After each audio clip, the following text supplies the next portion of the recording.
যে দোয়া পড়লে জেনার গুনাহ মাফ হয়, সে দোয়াটা আপনাকে জানাচ্ছি। দর্শক, হয়তো অনেকে ভুলবশত জেনা করেছেন, এখন অনুতপ্ত অনুশোচনায় আছেন কিভাবে ক্ষমা পাওয়া যায়। কারণ আপনারা অনেকেই জানেন হয়তো জেনা হলো মারাত্মক গুনাহ, এটা জাহান্নামে নিয়ে যায় মানুষকে। তবে হতাশার কারণ নাই, আল্লাহ তাআলা সমাধান রেখেছেন। দেখুন, আবু হুরায়রার কাছে একটা মহিলা আসলো বাচ্চা সহ, যে বাচ্চাটা জেনা করার কারণে হয়েছে।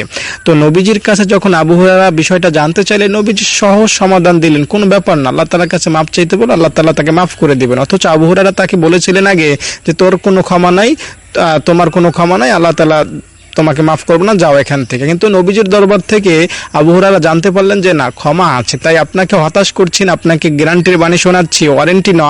তাই আপনি যদি বিশ্বাস সহকারে এই দোয়াটা পড়েন, ঠিক আছে, রব্বি গফিরলি ওয়ারহাম ওয়া আনতা খায়রুর রাহিমিন, এটা আছে আপনার সূরা আল মুমিনুনের 118 নম্বর আয়াতে। এই দোয়াটার অর্থ হলো, হে আমাদের রব, আপনি ক্ষমা করুন, দয়া করুন এবং আপনি সর্বশ্রেষ্ঠ দয়ালু। এটা যদি গুনাহ মাফের আশায় জেনা থেকে মুক্ত যদি থাকতে পারেন, আপনি যদি ভবিষ্যতে আর গুনাহ না করেন জেনার, তাহলে আপনি ইনশাআল্লাহ গুনাহ মাফের আশায় দোয়াটা পড়ার ফলে আপনার অতীতের জেনা করার গুনাহ থেকে আপনি অব্যাহতি পাবেন, খুব সহজে নিস্তার পাবেন ইনশাআল্লাহ।